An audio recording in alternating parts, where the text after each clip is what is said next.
You got registration, sir? Yes, sir. So your friend's truck or your trailer? Okay.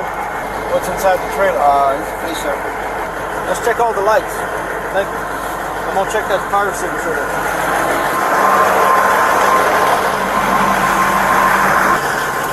Hey man. Anything illegal inside the truck? You're okay if I search it? Huh? You're okay if I search the truck and the trailer? You're okay with it? Why don't you go back there and hang out with him for a few minutes? Yeah, baby.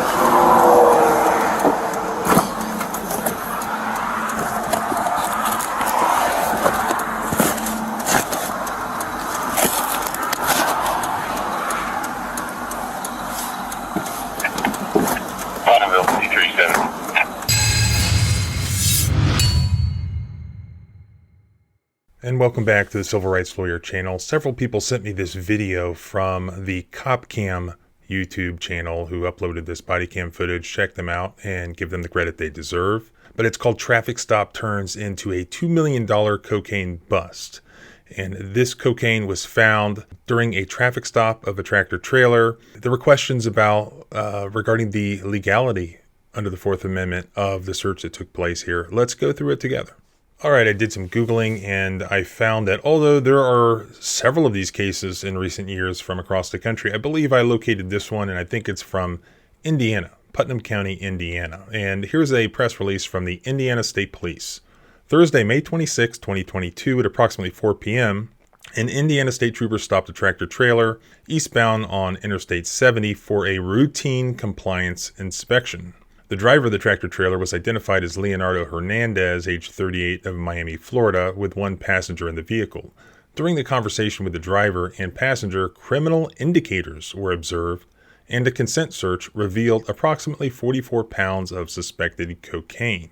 So, was there a consent search? Was this a routine compliance inspection? Let's take a look at the footage.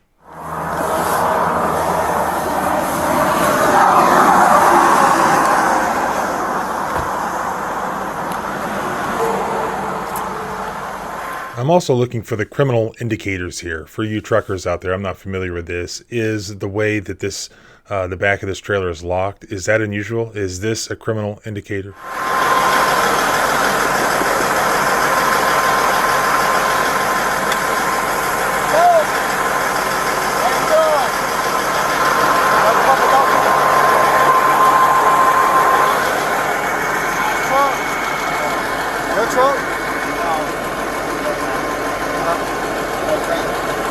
Friend's truck. Okay. You gotta get out, stay out of that left lane out there, okay? You got CDL? Okay. You got CDL, sir? Go. I don't want to drop that. Perhaps this is another one of the criminal indicators. If you keep watching, you'll see that there are two guys in this truck. There's the driver, and then there's the one who's in the cab, like behind the curtain. You can't see him right now. But we just saw that the cop picked up like a big gulp off the floor as if there was a guy sitting there, and he set it down. Unless I missed something. Is that suspicious? Is that perhaps indicative that these guys are up to no good? You got registration, sir? Yes, sir. So you driving for a friend? Yeah, my friend's the owner. Owner of PR Kit? Yeah, the owner. You in here? No, it's the song. Team driver? Let me see. Yeah, I'm Ali. Hello. How you doing? You guys are team drivers? No, it's the new driver license, the permit. You're not driving yet? No. Why are you here then? Why are you in the truck? Oh, my phone. Okay. Showing him how to do it? Is that what he said? He's here to do it. Okay. Yeah. So you live in Miami? Yes. And the company's at Orlando? Orlando, Florida. And whose trailer is that? Huh? Whose trailer is that? Yeah, for me. That's your trailer? Okay. So your friend's truck or your trailer? Okay. You don't have a truck? Yeah, my truck is broken. Oh, what The happened? motor is broken. So it does appear that this police officer is doing what could be coined as a routine code enforcement check for commercial vehicles. Remember, the constitutional rights can be slightly different for like commercial buildings, commercial operations, commercial vehicles. Doesn't mean that Fourth Amendment restraints don't apply, but they can be different in these heavily regulated industries, and courts allow law enforcement officers to conduct these, sorts of stops on tractor trailers to see that they're in compliance with all these rules and regulations. But as this is going on, the officer is asking all these questions, and perhaps he is seeing these criminal indicators, like, all right, this guy's from Miami, he's a team driver, but the other guy doesn't have a license, and you'll see that, like, all of their stuff. You'd think if you're going to drive, 7 figures worth of coke across the country, like, you could at least get the easy things right. Like you have your paperwork in order. I mean, what does it matter if you lock the back of the trailer if you don't even have your paperwork in order, so that when you get stopped, like, you get through this check without seeming suspicious? Well, I have a motor. Yeah. What kind of motor you got? Yeah, this is in the truck. Oh. Let me see your bill of lading for the freight. Yeah. What's in the trailer today, sir? What's inside the trailer? It's freezer. Huh? Freezer. Minus 10. It's like it's going to Starbucks. This one now? It's going to Starbucks. Okay. Going to Where'd you guys pick it up from? Phoenix. Things. Really? You have your logbook, sir? Huh? Yeah, I have the logbook. No logbook? Why not? Huh? No? Do you have a logbook? You got a logbook? Why not? You guys don't write the logbook? Do you have one you can fill out right now? Right now? You have a logbook you can fill out? Yeah, I have the no. Well, let me see. So you stay in Phoenix for 5 days? At the truck stop? Yeah, the truck stop. Can you get a load? The weekend, no. Okay. All right. Let's check all the lights. Thank you. I'm going to check that fire signature there.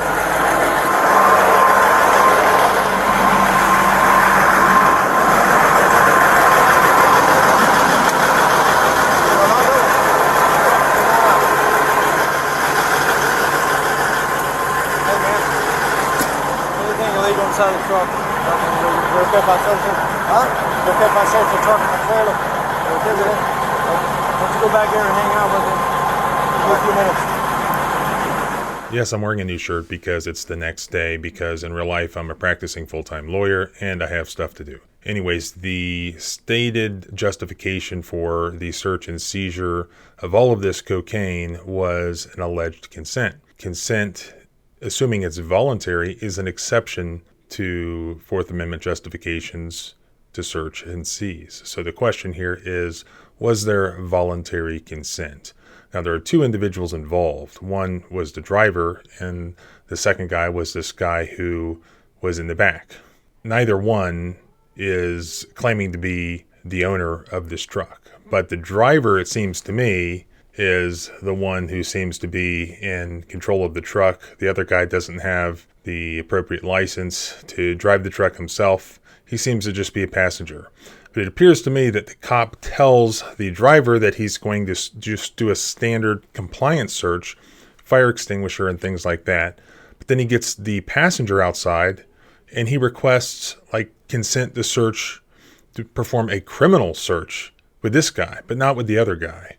Let's continue, but that seems to me to be problematic.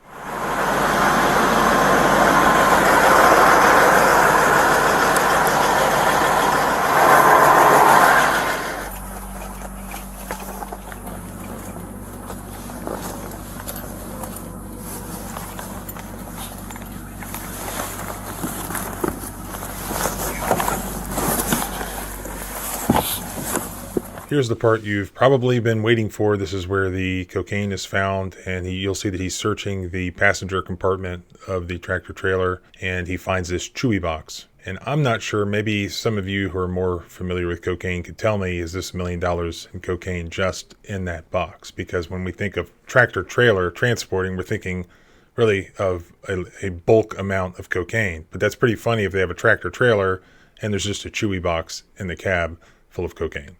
I mean, it almost looks like he wasn't expecting to find something like this, and you hear him sort of start to breathe heavily, and he realizes that, well, I mean, who am I dealing with, and where are they? And it doesn't appear that he's patted these guys down. I mean, if you're suspecting narcotics traffickers, I mean, wouldn't you ask them if they're armed or pat them down? I didn't see that anywhere in the body cam footage. So perhaps some poor police tactics here, from my lay opinion.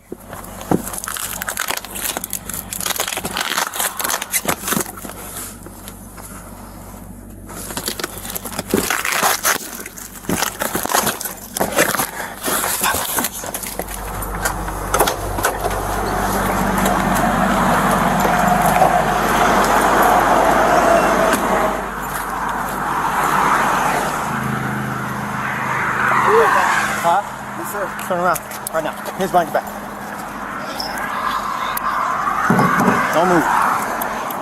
You're under arrest. You're under arrest.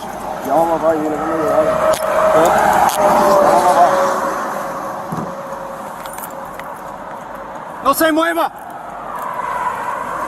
Manos arriba. Hey, chill. I don't know what's wrong. You tell me.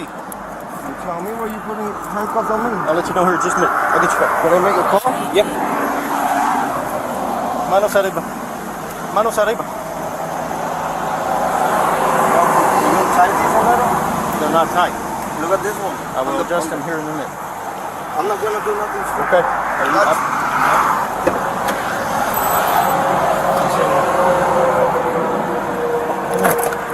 Sit down.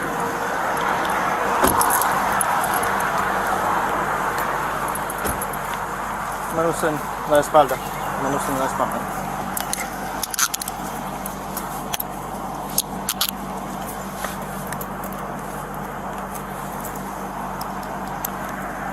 Siéntese. Siéntese. A little bit of the right. It's not tight. I can put my finger in there. Just the way your hand is. There you go. Good? We'll adjust them when somebody else gets here. You can put it on the You're front. twisting your... Huh? You can put it on the front. When somebody else gets here. Okay?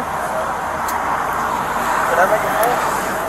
Yeah. I got somebody coming. You guys can get up off the ground here in just a minute. We'll adjust the cuffs, okay? What is it? So I got somebody else coming. I need to read you your rights. You have the right, before we ask you any questions, you must understand your rights. You have the right to remain silent. Anything you say can and will be used against you in a court of law. You have the right to talk to a lawyer for advice before we ask you any questions, and to have him with you during questioning.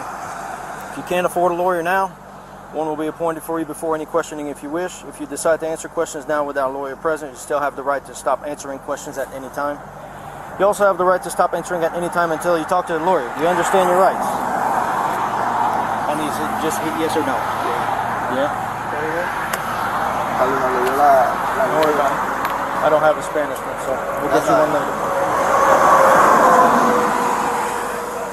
He gets both of the individuals in handcuffs, and then he reads them his Miranda rights. And I think he realized that he's got a potentially big case here, that now he's got to be careful to dot his I's and cross his T's. So one of the things that people misunderstand is, well, anytime someone's arrested, they have to be read their Miranda rights. Well, that's not exactly true.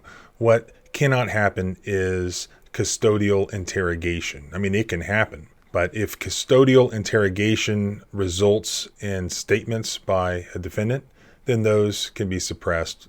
There is some complicated case law on this, but clearly this is a drug investigation. These guys are in handcuffs. They're being arrested. He did tell one of them, at least one of them, that he was under arrest. Any questions that he's asked, you've got custodial interrogation. Sorry, can I get my phone number? My phone, so I can make a call? This is it? Who you gonna call? Oh my God, this is it. Okay, I'll call him. And my baby mama. Your baby? Yeah, my baby mama. Is that right? You say your baby mama? Yeah. Okay, yeah. Maybe we'll do that in a little bit, okay? All right. Could I smoke a cigarette real quick? Yeah, I'm waiting for the other guy to get here. He's about 3 minutes away. We're not trying to do nothing stupid. I hope not. We're calm over here. We're chilling. All right.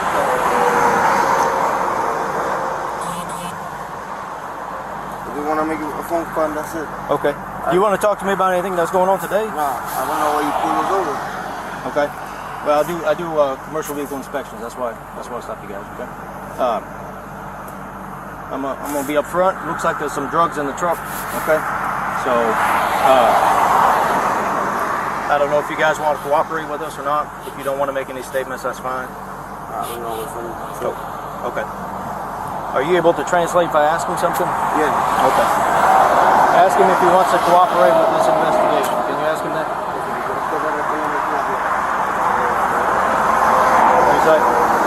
Like what? What do you want? Okay. We'll stop it there for now. Are you thinking what I'm thinking? The same guy that the officer talked to obtain the purported consent to perform this criminal investigation search that yielded this $1 million of cocaine is the same guy who 15 minutes later or so he's unable to communicate with because he doesn't speak Spanish, and he's trying to get the co-defendant there / driver to communicate with the guy. But if he can't communicate with him, then how in the world did he previously obtain, quote, voluntary consent from this guy to perform the search in the first place? Seems to me to be an issue.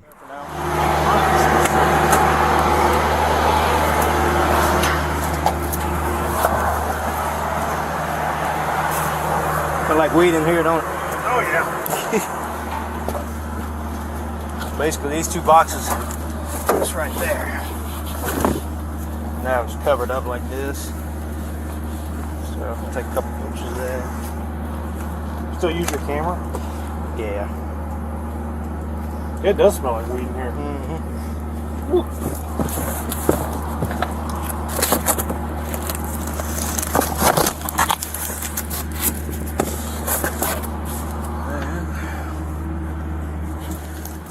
That one side right there.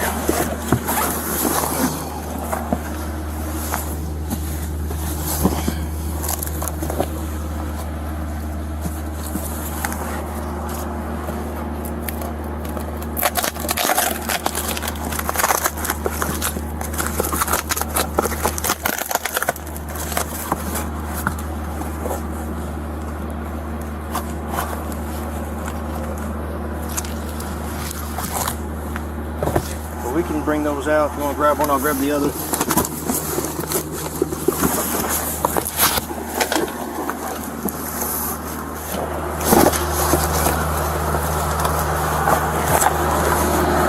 Where's the other box at? Okay, cool.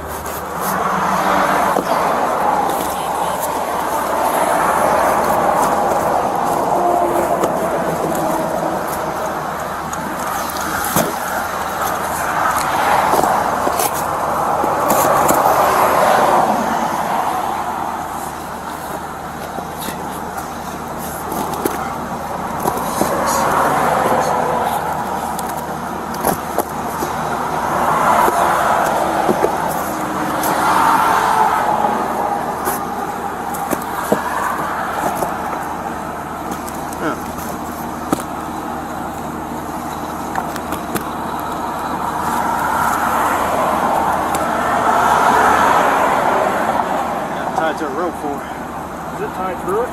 Yeah. So they pull that out somewhere. See right there? They shove that in there. I'll have to look real quick. A lot of times you'll see these in not axle compartments, but sidewall compartments. And I'll show you where they gain access to it. So they just stuff all that in there and leave a rope where they can pull back up.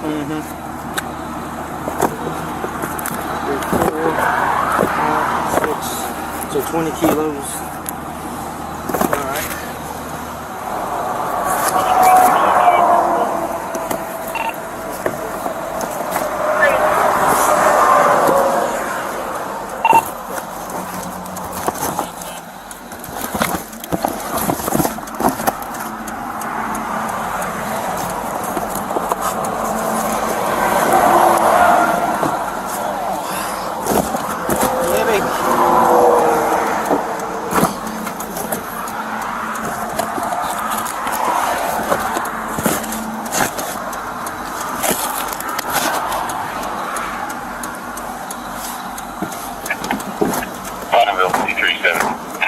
Okay, continuing to watch, I guess I answered my own question as far as how many chewy boxes of cocaine is $1 million worth of cocaine.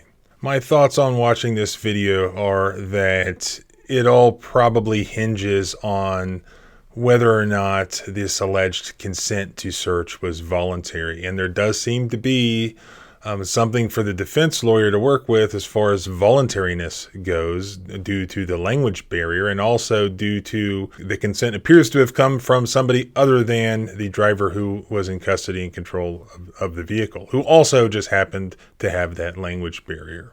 Ironically, when the cops start to search the car, then they start talking about the smell of marijuana. And I'm sort of surprised that, probably because this guy usually does work where he has to really dot his I's and cross his T's, like he's actually doing his job, as opposed to what cops usually do, and they just say they smelled marijuana, whether they do or not, and then they search the vehicle.